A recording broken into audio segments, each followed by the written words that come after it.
Bien le bonjour, donc dans cette vidéo, on va venir clarifier un peu qu'est-ce que c'est au juste que la licence Creative Commons. Donc, qu'est-ce que c'est au juste que des licences de partage, de droit de partage.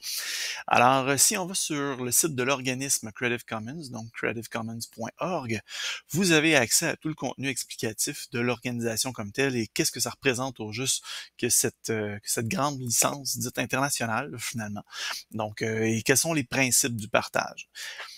Étant personnellement un grand adepte du partage, j'aime effectivement créer du matériel et ensuite ça, le rendre facilement accessible pour dire, écoutez, si bon vous semble, alors partagez-le, réutilisez-le sans problème. Évidemment, j'aime justement préciser un peu les droits de licence.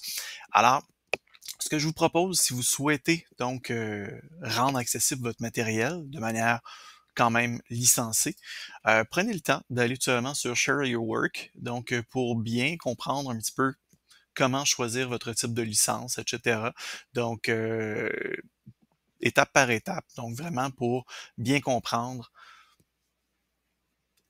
qu'est-ce que chaque petite icône peut représenter. Si vous voulez un aspect très visuel, très simple à comprendre, alors je vous réfère tout simplement à l'article de Creative Commons de Wikipédia.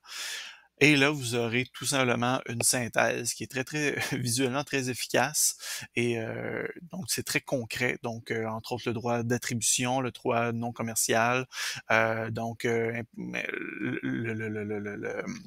droit de non-échantillonnage, bref, de c'est ça, finalement de respecter finalement le contenu, de share alike, donc partage de l'œuvre avec obligation de rediffuser sous la même licence. Donc de dire ben écoute, si tu repartages, pas de problème, mais tu respectes ma licence originale, etc. Donc vous êtes en mesure de mieux comprendre de manière très premièrement très francophone et deuxièmement très synthétisée le contenu comme tel ou la signification de Creative Commons.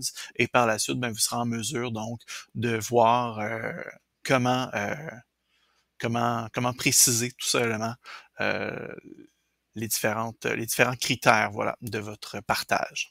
Donc, prenez le temps de regarder ça et par la suite, donc, vous serez en mesure de créer, de partager du contenu avec un droit de partage, de la même manière que vous serez en mesure également de chercher du contenu. Lorsqu'on fait une recherche avancée Google ou une recherche d'images avancée Google, vous êtes en mesure également donc de faire une recherche avec du matériel en Creative Commons, ce qui vous permet donc de partager, de réutiliser le matériel en respectant évidemment les conditions du droit de partage émis.